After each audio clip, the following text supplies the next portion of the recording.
Friends, आज हम thermodynamics में एक इंपॉर्टेंट लॉ को देखेंगे जिसका नाम है फर्स्ट लॉ ऑफ थर्मोडायनेमिक्स। क्या होता है ये फर्स्ट लॉ ऑफ थर्मोडायनेमिक्स? ये जो फर्स्ट लॉ ऑफ थर्मोडायनेमिक्स है इसे हम law of conservation of mass भी कहते हैं। First law of thermodynamics is also called law of conservation of mass. ठीक है, law of conservation of mass क्या है? यानी कि mass is neither created nor be destroyed.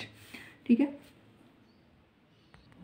अब हम कुछ इंपॉर्टेंट स्टेटमेंट्स को देख लेते हैं। ठीक है, कुछ important statement first law of thermodynamics से रिलेटेड। ठीक है, फर्स्ट स्टेटमेंट ये कहता है कि energy can not be created not be destroyed. ठीक है, यानी कि first law of conservation of mass को ही एक्सप्लेन करता है। ये explains law of conservation of mass. ठीक है, यानी कि एनर्जी जो है वो ना तो डिस्ट्रॉय किया जाएगा ना तो वो क्या होगा, जनरेट किया जाएगा, but energy can be converted into, energy जो है उसे वन फॉर्म से दूसरे फॉर्म में कन्वर्ट किया जा सकता है। Energy can be converted into one form to another. ठीक है, फर्स्ट स्टेटमेंट तो ये बोला। सेकंड स्टेटमेंट देखते हैं कि वो क्या बोला।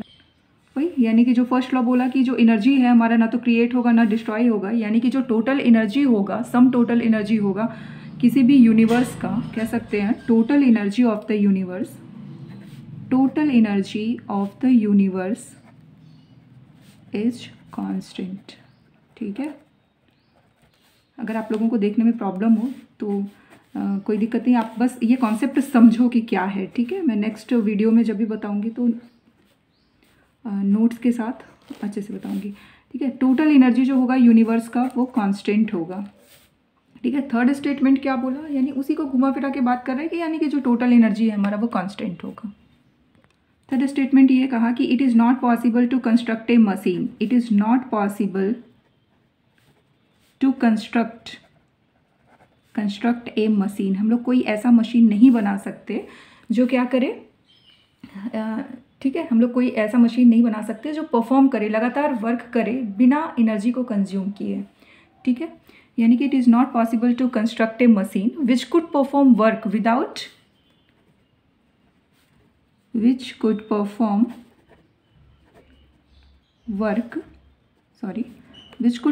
Work without consuming energy. तो हम देखते हैं mathematical representation of first law of thermodynamics which is very important to solve numericals problem. ठीक है, जब हम न्यूमेरिकल्स प्रॉब्लम सॉल्व करते हैं तो उसके एक्सप्रेशन का यूज़ करते हैं। फर्स्ट लॉ ऑफ थर्मोडायनेमिक्स में कहा कि सपोज दैट कि कोई सिस्टम है जिसके पास कोई एनर्जी U1 है। ठीक है, सपोज कोई सिस्टम है हमारा, और सिस्टम का जो हमारा इंटरनल एनर्जी है, इनिशियल इंटरनल एनर्जी हम लोग कह सकते हैं, उसके पास जो अपना इंटरनल एनर्जी है वो क्या है, U1 है। ठीक है, ये तो इसका इंटरनल एनर्जी है। अगर ये सिस्टम जो है वो क्या कर रहा है, ये सिस्टम एब्जॉर्ब कर रहा है heat, absorbs heat from the surrounding. ठीक है, सपोज कि वो जो हीट एब्जॉर्ब कर रहा है वो कितना Q1 amount of heat absorb कर रहा है, तो उसका जो एनर्जी होगा वो क्या हो जाएगा। अब तो हम लिख सकते हैं जो सिस्टम है वो इसका एनर्जी क्या हो जाएगा, after absorbing heat U1 plus Q। यहाँ तक क्लियर है?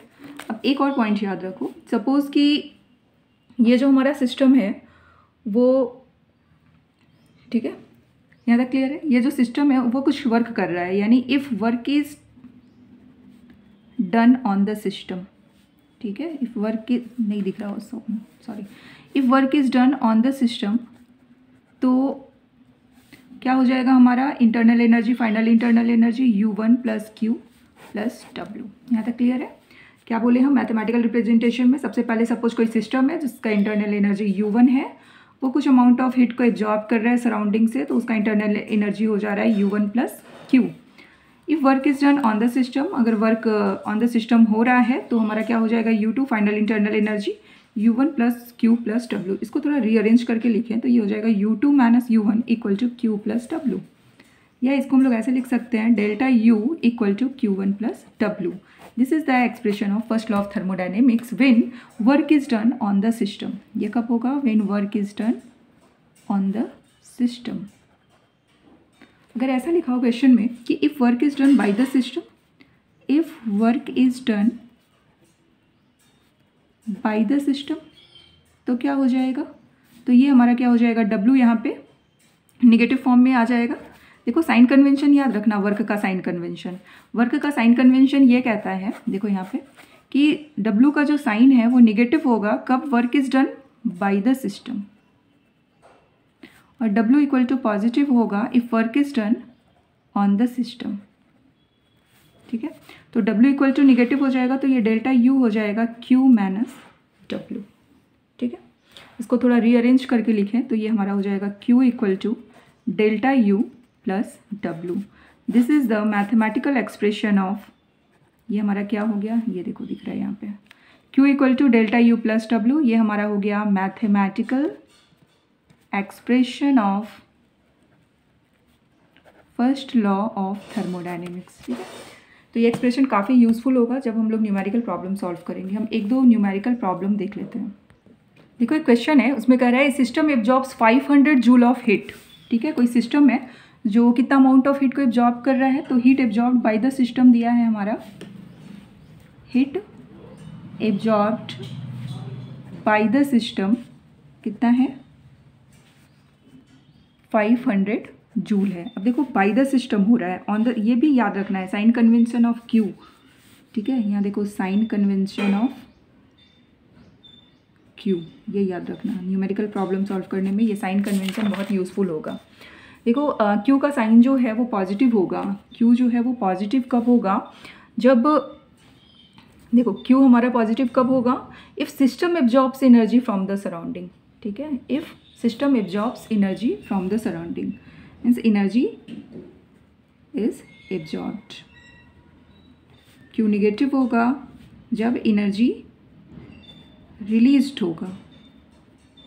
तो heat absorb by the system 500 joule हो गया हम यहाँ पे, ये एब्जॉर्ब हो रहा है इसलिए हम साइन कौन सा यूज़ करेंगे, पॉजिटिव साइन करेंगे। ठीक है, नेक्स्ट स्टेटमेंट देखो क्या कह रहा है कि system absorbs 500 joule of heat and does work of 50 joule on the surrounding, और वर्क कितना कर रहा है, 50 जूल।